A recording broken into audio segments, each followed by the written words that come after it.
Hello మిత్రమా, నాగుల చవితి సందర్భంగా నాగుపాములకు పాలు పోస్తూ ఉంటాం కదా. అంటే మనము ప్రకృతిని పూజించడం మన భారతీయుల యొక్క సంస్కృతి.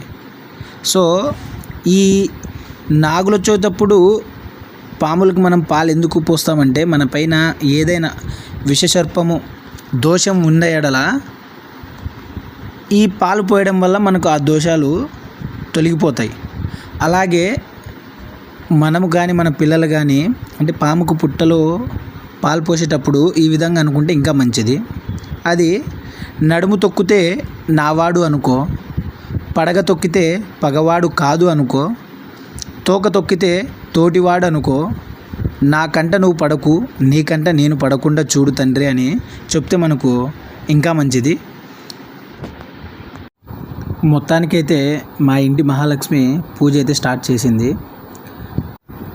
అలాగే మనము పూజ కూడా పుట్ట పైన అయితే ఏది చేయకూడదు. అంటే చాలామంది పుట్ట పైన దారాలు చుట్టడం అలా చేస్తూ ఉంటారు. A to Z మనం కిందనే చేయాలి. ఎందుకంటే ఆ దారాలు చుట్టడం వల్ల ఆ పుట్టలో పాము ఉంది అనుకో, ఆ పాము పైకి రావాలనుకున్నప్పుడు ఆ దారాలు చుట్టుకొని అది చాలా సతమతం అయిపోతుంది.